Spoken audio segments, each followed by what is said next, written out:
ಈ ರಾಜ್ಯದಲ್ಲಿ ಬಹಳಷ್ಟು ಹೋರಾಟ ಮಾಡಿ ಅನೇಕ ಏರಿಳಿತಗಳನ್ನ ಕಂಡು ಜೀವನದಲ್ಲಿ ಕಷ್ಟಪಟ್ಟು ಹೋರಾಟದಿಂದ ಮುಖ್ಯಮಂತ್ರಿ ಆಗಿರ್ತಕ್ಕಂಥ ಮಾನ್ಯ ಡಿ ಕೆ ಶಿವಕುಮಾರ್ ಅವರಲ್ಲಿ ನಮ್ದು ಮನವಿ ಏನಂದ್ರೆ,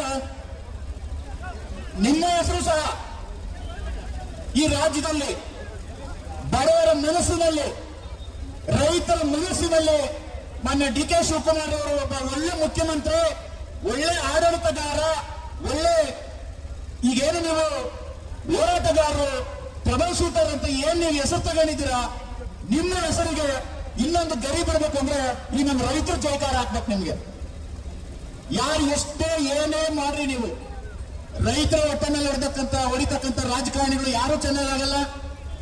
ರೈತರಿಗೆ ಮೋಸ ಮಾಡಿ ರಾಜಕಾರಣ ಮಾಡ್ತಕ್ಕಂಥ ಜನಪ್ರತಿನಿಧಿಗಳು ಯಾರು ಚೆನ್ನಾಗಲ್ಲ. ನಮ್ಮ ರೈತರನ್ನ ಸ್ವಾವಲಂಬಿಗಳಾಗಿ ಮಾಡ್ರಿ, ಸ್ವಂತ ಉದ್ಯೋಗ ಸೃಷ್ಟಿ ಮಾಡ್ಕೊಡ್ರಿ, ನಮ್ಮನ್ನ ಭಿಕ್ಷುಕರನ್ನ ಮಾಡಬೇಡ್ರಿ ಅಂತ ಈ ನಿಮ್ಮನ್ನೆಲ್ಲ ಆಳ್ತಕ್ಕಂಥ ಜನಪ್ರತಿನಿಧಿಗಳಲ್ಲಿ ಈ ಒಂದು ಮನವಿಯನ್ನು ಮಾಡ್ತಾ, ಏನಿವತ್ತು ನಮ್ಮ ಗ್ರಾಹಕ ಬಂಧುಗಳು ಎಲ್ಲರೂ ಸಹ ನೀವು ರೈತರ ಮಕ್ಕಳೇ, ಯಾರೋ ವಿರೋಧ ಪಕ್ಷದವರ ಕಿಡಿನುಡಿಗಳನ್ನ ಕೇಳಿ ಇನ್ನು ಮಳೆ ಕಡೆ ಹೇಳ್ತಾರೆ ಎತ್ತುಗಡೆ ಮಾಡೋಣ ಮಗ ಇವನು ಅಂತಾರೆ, ಎತ್ತುಗಡೆ ಮಾಡ್ತಾನೆ ಇವನು ಅಂತಾರೆ. ಆ ತರ ಎತ್ತುಗಡೆ ಮಾತುಗಳಿಗೆ ಯಾರು ಬೆಲೆಯನ್ನ ಕೊಡದೆ ಮಾನ್ಯ ಮುಖ್ಯಮಂತ್ರಿಗಳು 1 ಲೀಟರ್ ಹಾಲಿಗೆ 10 ರೂಪಾಯಿಯನ್ನ ಜಾಸ್ತಿ ಮಾಡಿಕೊಡ್ಬೇಕು. ಆ ಜಾಸ್ತಿ ಮಾಡಿಕೊಟ್ಟಾಗ ಎಲ್ಲ ಗ್ರಾಹಕರು ಸಹ ಈ ಒಂದು 10 ರೂಪಾಯಿ ಜಾಸ್ತಿ ಮಾಡುವಂತ ಕಾರ್ಯಕ್ರಮಕ್ಕೆ ಸಪೋರ್ಟ್ ಮಾಡಬೇಕು. ಯಾಕಂದ್ರೆ ನೀವು ಎಲ್ಲರೂ ಇವತ್ತು ರಾಜಕಾರಣ ಮಾಡ್ತಾ ಇರೋದು ರೈತರಿಂದ, ರೈತರ ಮಕ್ಕಳಿಂದ. ಯಾಕಂದ್ರೆ ಇವತ್ತು ನೀವು ಕಿತ್ಕೊಂತ ಇರೋದು ನಮ್ಮ ಜಮೀನು, ನೀವು ಇಂಡಸ್ಟ್ರಿಯಲ್ಲಿ ಮಾಡ್ತಾ ಇರೋದು ನಮ್ಮ ಜಮೀನು, ನೀವು ಎಲ್ಲ ಸುಖ ಸಂತೋಷ ಐಷಾರಾಮಿ ಬದುಕನ್ನು ಕಟ್ಕೊಂಡಿರೋದು ನಮ್ಮ ರೈತರ ದೇಹದ ಮೇಲೆ ನಿಂತು ನೀವು ನಮ್ಮ ರೈತರನ್ನ ನೀವು ಒಂದೊಂದೇ ಮೆಟ್ಲು ಮಾಡಿ ಇವತ್ತು ರಾಜ್ಯ ಮಟ್ಟದಲ್ಲಿ, ರಾಷ್ಟ್ರ ಮಟ್ಟದಲ್ಲಿ ನೀವು ಅಧಿಕಾರವನ್ನು ಚಲಾಯಿಸ್ತಾ ಇದ್ದೀರಾ. ಅನೇಕ ಜನ ಈ ರಾಜ್ಯನ ಆಳಿರ್ತಕ್ಕಂಥವ್ರು ಇವತ್ತೇನು ಜನಗಳ ಮನಸ್ಸಿನಲ್ಲಿ ಅವರೇ ಅಂದ್ರೆ, ರೈತರ ಮನಸ್ಸಿನಲ್ಲಿ ಅವರೇ ಅಂದ್ರೆ, ದೇವೇಗೌಡರು ಇರ್ಬೋದು, ಕುಮಾರಸ್ವಾಮಿ ಅವರು ಇರ್ಬೋದು, ಇವರು ಎಲ್ಲರೂ ಸಹ ಸಿದ್ದರಾಮಯ್ಯ ಅವರು ಇರ್ಬೋದು, BS ಯಡಿಯೂರಪ್ಪನವರು ಇರ್ಬೋದು, ಒಂದಷ್ಟು ಜನ ಮುಖ್ಯಮಂತ್ರಿಗಳಲ್ಲಿ ಬಂಗಾರಪ್ಪನವರು ಇರ್ಬೋದು, ಇವರು ಎಲ್ಲರೂ ರೈತರ ಮನಸ್ಸಲ್ಲಿ ಇವತ್ತಿಗೂ ಸಹ ಶಾಶ್ವತವಾಗಿ ಅವರು ಅಂದ್ರೆ ರಾಜಕಾರಣ ಏರಿಳಿತ ಆಗ್ಬೋದು, ಒಂದ್ಸಾರಿ ಇವ್ರು ಬರ್ಬೋದು, ಒಂದ್ಸಾರಿ ಅವ್ರು ಬರ್ಬೋದು. ಮೊದಲನೇದಾಗಿ ನಮ್ಮ ಬೋರ್ವೆಲ್ನ ಕರೆಂಟ್ ಅನ್ನ ಮನ್ನಾ ಮಾಡಿದಂತವರು ಬಂಗಾರಪ್ಪನವರು, ಗುಂಡೂರಾವ್ ಅವರು. ಇವತ್ತು ಅವ್ರನ್ನೆಲ್ಲ ನಮ್ಮ ರೈತರೆಲ್ಲ ಒಂದ್ ಕಡೆ ಜ್ಞಾಪಿಸ್ಕೊಂತಿರ್ತಾನೆ. ತದನಂತರ ಸಾಲ ಮನ್ನಾ ಮಾಡಿದಂತವರು ಕುಮಾರಸ್ವಾಮಿ ಅವರು. ಇವತ್ತು ಎಲ್ಲ ಒಂದ್ ಕಡೆ ಕುಮಾರಸ್ವಾಮಿ ಅಂತಿದ್ದಂಗೆ 4 ಜನ ಜೈ ಅಂತ ಇರ್ತಾನೆ. ಸಿದ್ದರಾಮಯ್ಯನವರು ಸಹ ಆಲ್ ರೇಟ್ ಜಾಸ್ತಿ ಮಾಡಿದ್ರು, ಅನೇಕ ರೈತರಿಗೆ ಅನೇಕ ಭಾಗ್ಯಗಳನ್ನು ಕೊಟ್ಟರು. ಇವತ್ತು ಅವ್ರನ್ನೆಲ್ಲರೂ ಸಹ ಯಡಿಯೂರಪ್ಪನವರು ಕಾಸು ಬಂತ ಅಂತ ಕೇಳೋರು ಮೊದಲು. ಆರಿಗೆ ಪ್ರೋತ್ಸಾಹ ಧನ ಕೊಡುವಂತದ್ದು ಒಂದು ಸ್ಕೀಮ್ ಅದೇ ಅಂತ ಹುಟ್ಟಾಕಿದ್ದೆ ಯಡಿಯೂರಪ್ಪ ಅವರು. ಇವೆಲ್ಲವನ್ನ ಜನಗಳು ಯಾಕೆ ನೋಡ್ತಿಲ್ಲ? ನೀವು ITBTಗೆ ಲಕ್ಷಾಂತರ ಕೋಟಿ ಮನ್ನಾ ಮಾಡ್ತೀರಾ, 1000 ಕೋಟಿ ಮನ್ನಾ ಮಾಡ್ತೀರಾ. ಸೋನಿಯಾ ಗಾಂಧಿ ಅವರು ಒಂದ್ಸರಿ 71,000 ಕೋಟಿನ ರೈತರ ಸಾಲನ ಮನ್ನಾ ಮಾಡಿದ್ರು ಮನಮೋಹನ್ ಸಿಂಗ್ ಅವರ ಕಾಲದಲ್ಲಿ. ಅವ್ರು ಎಲ್ಲರೂ ಸಹ ಇವತ್ತು ರೈತರ ಮನಸ್ಸಲ್ಲಿ ಅವ್ರಿಗೆಲ್ಲ ಒಂದು ವಿಶೇಷವಾದಂತ ಒಂದು ಜಾಗ ಕೊಟ್ಟು ಅವ್ರಿಗೆ ಇವತ್ತು ಗೌರವ ಕೊಡ್ತೀವಿ. ದುರಾದೃಷ್ಟ ನಮ್ಮನ್ನ ಆಳ್ತಕ್ಕಂಥ ಜನಪ್ರತಿನಿಧಿಗಳು ಇವನು ಒಕ್ಕಲಿಗರು, ಇವನ್ ಲಿಂಗಾಯತರು, ಇವನ್ SC, ಇವನ್ ST, ಇವನ್ ಕುರುಬರು, ಇವನ್ ಗೊಲ್ಲರು ಅಂತ ಹೇಳಿ ಜಾತಿಗೆ ಇಬ್ಬರು ಎತ್ಕಟ್ಟಿ ಒಬ್ಬನ್ ರಾತ್ರಿ ಹೊತ್ತು ಎಣ್ಣೆ ಹಾಕ್ಸೋದು, ಇನ್ನೊಬ್ಬನ ಬೆಳಗ್ಗೆ ಹೊತ್ತು ಕಾಸು ಕೊಡೋದು. ನಮ್ಮನ್ನೆಲ್ಲ ಹೊಡೆದು ಬಿಸಾಕಿದ್ರು,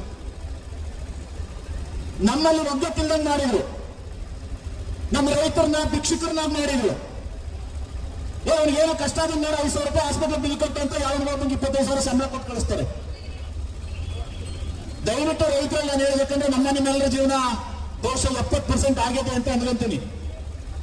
ನಮ್ಮ ಮಕ್ಕಳು, ನನ್ನ ಮಕ್ಕಳು ಇದೇ ಏರಿಯಾದಾಗ, ಇದೇ ನೆಲದಲ್ಲಿ ಇಲ್ಲಿ ನಾವು ವಾಸ ಮಾಡಿ ಬದುಕಬೇಕು ಅಂದ್ರೆ ನಮ್ಮ ಮಕ್ಕಳಿಗೆ ಸ್ವಾಭಿಮಾನದ ಬದುಕನ್ನು ಹೇಳ್ಕೊಡ್ಬೇಕು. ನಾವು ಯಾರ ಹತ್ರ ನಾವು ಕೈ ಇಡಬಾರದು. ನಾವೇ ದುಡಿತೀವಿ, ನಾವೇ ತಿಂತೀವಿ, ನಾವೇ ಖರ್ಚು ಮಾಡ್ತೀವಿ. ನಮ್ಗೆ ಯಾರಪ್ಪನ ಸೊತ್ತೇನು ಬೇಡ. ನಾವು ಸರ್ಕಾರನ ಕೇಳೋದು, ನಾವು ಬೆಳೆದಂತ ಬೆಳೆಗೆ ಒಳ್ಳೆ ಬೆಲೆಯನ್ನ ಕೊಡ್ರಿ.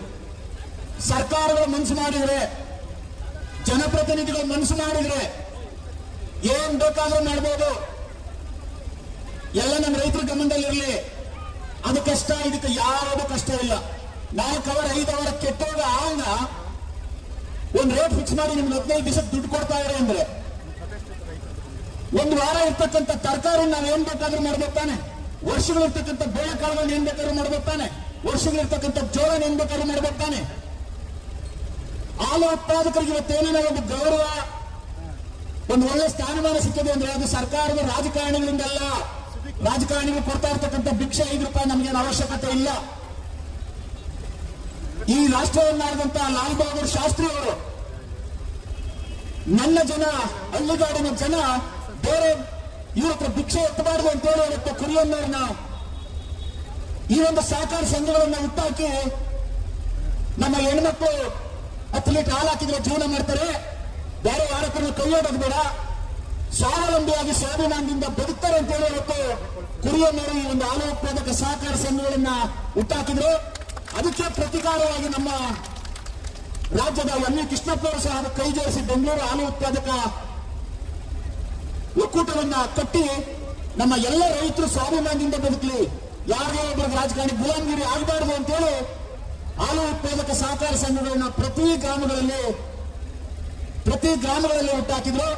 ಅಂತ ಸಂದರ್ಭದಲ್ಲಿ ಸಹಕಾರ ಸಚಿವರಾಗಿದ್ದಂತ ನಮ್ಮ ದೊಡ್ಡಬಳ್ಳಾಪುರ ತಾಲೂಕಿನ ನಮ್ಮವರಾದಂತ ರಾಮೇಗೌಡರು ಸಹ ಇದಕ್ಕೆ ಕೈ ಜೋಡಿಸಿದ್ರು. ಯಾಕೆ ನಾವು ಇದೆಲ್ಲ ಹೇಳ್ತಾ ಇದ್ದೀನಿ ಅಂದ್ರೆ, ದೊಡ್ಡಬಳ್ಳಾಪುರಕ್ಕೆ ಅದರದ್ದೇ ಆದಂತ ಒಂದು ವಿಶೇಷತೆ ಇದೆ.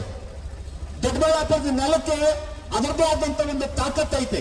ನಾವೇನಾದ್ರೂ ಒಂದು ಹೋರಾಟ ಮಾಡ್ತೀವಿ ಅಂದ್ರೆ ಆ ಹೋರಾಟಕ್ಕೆ ಜಯ ಸಿಕ್ಕೇ ಸಿಗ್ತದೆ. ಅದಕ್ಕೆ ಉದಾಹರಣೆ, ಹಿಂದೆ ನಾವು ಆಲ್ ರೇಟ್ ಅನ್ನ ಜಾಸ್ತಿ ಮಾಡಿಸಿದಿರ್ಬೋದು, ಈಗ ಆಲ್ ರೇಟ್ ಅನ್ನ ಜಾಸ್ತಿ ಮಾಡೋವರೆಗೂ ಈ ಹೋರಾಟ ಯಾವುದೇ ಕಾರಣಕ್ಕೂ ನಿಲ್ಸಲ್ಲ.